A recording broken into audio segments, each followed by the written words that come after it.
Hello बच्चों, आज हम पेज नंबर 101 पे कलात्मक और सौंदर्यात्मक विचार के बारे में पढ़ेंगे। बेटा, हमने पिछले अनुच्छेद में वर्णन किए गए चरणों के अतिरिक्त आंकड़ों को चित्रीय रूप में दर्शाने के लिए कुछ अन्य अधिक कलात्मक और सौंदर्यात्मक पहलुओं पर विचार किया था, जिससे वे अधिक प्रभावशाली बन जाए। जब आंकड़ों को दृश्य के रूप में प्रस्तुत करने के लिए दंडालेख या चित्रालेख आदि का प्रयोग किया जाता है, तब ये ध्यान रखना महत्वपूर्ण है कि इन आंकड़ों को इच्छित स्थान पर उचित प्रकार से रखा जाए। उदाहरण स्वरूप, जैसा कि हम पहले देख चुके हैं कि यह कार्य उपयुक्त पैमाना चुनकर किया जाता है। यह भी जरूरी है कि आंकड़े दिखने में आकर्षक हो और सरलता से समझने योग्य है, जिसे उसे देखने वाला आसानी से उसकी सूचना को समझ सके। तो आइए एक उदाहरण देखते हैं। यहाँ पर हमें एक टेबल दी गई है जिसमें महाद्वीपों के नाम जैसे एशिया, दक्षिणी अमेरिका, उत्तरी अमेरिका, अफ्रीका, यूरोप, अंटार्कटिका और ऑस्ट्रेलिया दिए गए, और सबसे ऊंचे पर्वत का नाम दिया गया है जैसे कि एवरेस्ट, एंकोकागुआ, देनाली। ऐसे हमें पर्वतों के नाम दिए गए और उनकी ऊंचाइयां दी गई है कि कितने मीटर हाइट है उनकी। तो देखिए, माउंट एवरेस्ट माउंट कोसियोस्का से कितना ऊंचा है। तो अगर हम ऐसे ढूंढेंगे तो हमें मज़ा नहीं आएगा, लेकिन यदि हम इसे चित्र के रूप में देखेंगे तो देखिए यहाँ पे हमें चित्र में जल्दी से दिखाई दे जाएगा कि माउंट एवरेस्ट इतना ऊंचा है, कोसियोस्का इतना छोटा है। तो यहाँ हमें जल्दी दिखाई दे जाएगा। इन्हीं दंडालेख को ये क्षैतिज रूप में दर्शाया गया है, लेकिन अगर किसी पर्वत की हम ऊंचाई देख रहे हैं तो उसे अगर हम ऊर्ध्वाधर रूप में दर्शाते तो हमें ज़्यादा अच्छे से समझ में आता। तो इसी को हमने ऊर्ध्वाधर रूप में भी दर्शाया है। तो देखिए, जो ऊंचाई वाली चीज़ें होती है उन्हें ऊर्ध्वाधर रूप में दर्शाना ज़्यादा अच्छा होता है। और क्षैतिज रूप में हम किसे दर्शाते हैं, जैसे कि लंबाई हो, एक स्थान से दूसरे स्थान तक की दूरी कितनी है, या एक खेत से दूसरे खेत तक की दूरी कितनी है, या एक नदी कितनी लंबी है, तो इसे हम दर्शाएंगे क्षैतिज रेखा में। पहाड़ की ऊंचाई कितनी है या किसी की हाइट कितनी है, तो इसे हम दर्शाएंगे ऊर्ध्वाधर रूप में। आइए पता लगाएं, यदि आप अपने विद्यालय की प्रत्येक कक्षा के सबसे लंबे बच्चों की लंबाइयों के आंकड़े को चित्रीय रूप में दर्शाना चाहते हैं तो क्या आप क्षैतिज दंडों वाले आलोक का उपयोग करना चाहेंगे या ऊर्ध्वाधर? तो देखिए, हमें यहाँ ऊर्ध्वाधर दंड का उपयोग करना पड़ेगा क्योंकि हम बच्चों की लंबाइयों को दर्शा रहे हैं। प्रश्न क्रमांक 2, यदि आप प्रत्येक महाद्वीप में सबसे लंबी नदियों और उनकी लंबाई की एक सारणी बना रहे हैं तो आप ऊर्ध्वाधर दंडों वाले या क्षैतिज दंडों वाले दंडालेख में से किसको प्राथमिकता देंगे? क्यों? इस सूचना को प्राप्त करने का प्रयास कीजिए तथा फिर संगत सारणी और दंडालेख बनाइए।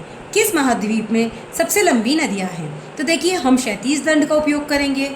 इसके लिए हमने एक सारणी बना ली है। तो देखिए, यहाँ हमने एक सारणी बना ली है जिसमें महाद्वीप के नाम, नदी के नाम और उनकी लंबाइयाँ लिख दी है।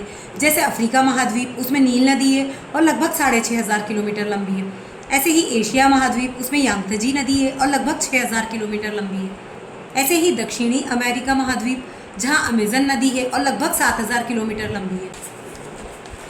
उत्तरी अमेरिका महाद्वीप, जिसमें मिसिसिपी मिसौरी नदी है और लगभग 6000 किलोमीटर लंबी है। और यूरोप महाद्वीप, जिसमें वोल्गा नदी और लगभग 3500 किलोमीटर लंबी है। ऐसे ही ऑस्ट्रेलिया महाद्वीप, जिसमें मरे डार्लिंग नदी है और लगभग 3500 किलोमीटर लंबी है। और अंटार्कटिका महाद्वीप, जिसमें ऑनिक्स नदी है और वो बहुत छोटी नदी है, इसलिए उसकी लंबाई हमने यहाँ नहीं लिखी है। यहाँ हमने एक ग्राफ बना लिया है जिसका पैमाना हमने किलोमीटर में 500 किलोमीटर बराबर 1 सेंटीमीटर माना है और इसको हमने क्षैतिज रूप में बनाया है। तो देखिए, यहाँ हमने पैमाने लिख दिए और यहाँ हमने महाद्वीप के नाम और नदियों के नाम लिख दिए। तो जैसे कि अफ्रीका की नील नदी है, वो 6500 किलोमीटर लंबी है, तो उसको हमने 6500 से मैच करते हुए एक दंड बना दिया है। ऐसे ही एशिया की यांगत्जे नदी जो थी वो लगभग 6000 किलोमीटर लंबी थी, तो उसको हमने 6000 से मैच करते हुए दंड बना दिया है। इस प्रकार से हमने सारे दंड बना दिए हैं।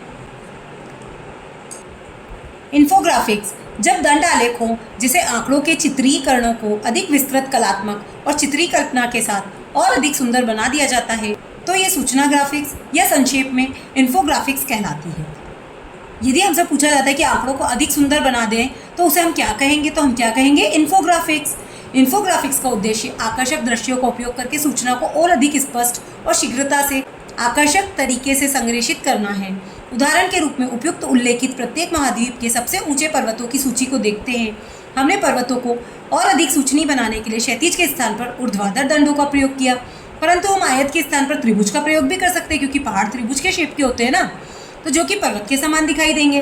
साथ ही हम इसमें रंगों का संयोजन कर सकते हैं। देखिए, जैसे यहाँ पर हमने एवरेस्ट, एंकोकागुआ, देनाली, इनकी हाइट को दर्शाने के लिए एक पहाड़ का उपयोग किया है। तो पहाड़ जितना ऊंचा होगा उतना ही मोटा भी होगा। दूसरा पहाड़ देखो ऊंचा है तो कम मोटा है, फिर कम ऊंचा है तो कम मोटा है। ऐसे करते करते हमने पहाड़ और कलर का इस्तेमाल कर लिया इसमें। यह इन्फोग्राफिक प्रथम दृष्टि में अधिक आकर्षक और सुझावित दिखाई देता प्रतीत हो सकता है, वहीं इसमें कुछ कठिनाइयां भी होती है।